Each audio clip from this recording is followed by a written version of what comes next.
Welcome into your ESPN headline. I'm Tony Collins. This one's straight out of the NBA. 11-time All-Star Allen Iverson will officially announce his retirement at the Philadelphia Sixers home opener on October 30th. Joining us with more over the phone is Chris Broussard, ESPN NBA insider. Chris, what do they have planned for the ceremony? Well, I don't know all the details of exactly what they're going to do for him, but you can imagine that it's really going to be a big deal. It's obviously the season opener for the Sixers. And remember, this is a team that really doesn't have a lot going for it right now. Nerlens Noel, you got a couple young players you want to build around, but the present is not very bright, even if the future may be. So I think they're going to pull out all the stops and try to celebrate Allen Iverson. And it really gives the Sixers something to rally their fans around, at least for a night, because we know the team's not going to be very good, and they actually are playing the Miami Heat that night. So chances are they're going to lose. So I think they'll really try to make that ceremony something special. It'll be an interesting game to watch. Now, how do you think Iverson will be remembered? What's his legacy? Well, basketball-wise, he's obviously going to be remembered as one of the greatest small players of all time, and some people would say the greatest.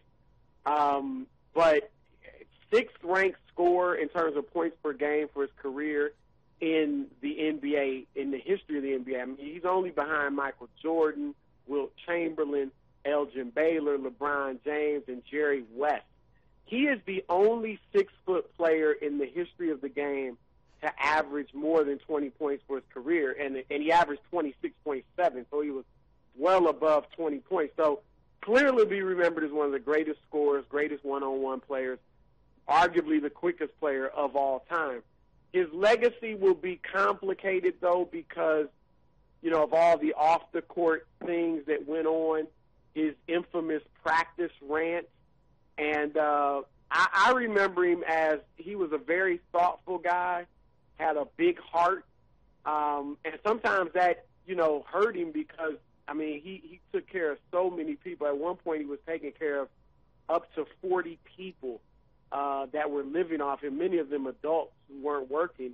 But he had a big heart, and he wanted to help people. He also obviously had other issues off the court. So it'll be a complex legacy that he has. But as far as basketball, he's an easy Hall of Famer. That's without question. And one of the greatest shooting guards to ever play. Now, Chris, is there any chance we'll see Iverson play pro basketball overseas, or is this it for AI? I mean, the NBA, it's over.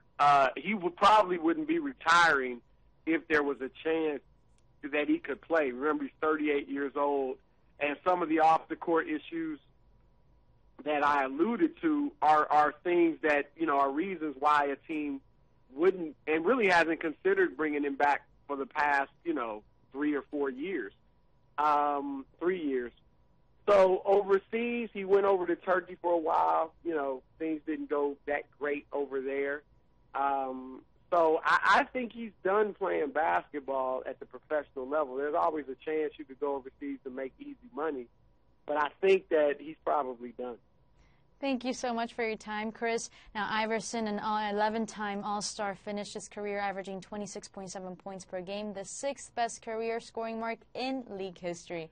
For more of the NBA, for more of Chris Broussard, keep it logged on right here on ESPN.com. I'm Tony Collins with your ESPN Headline.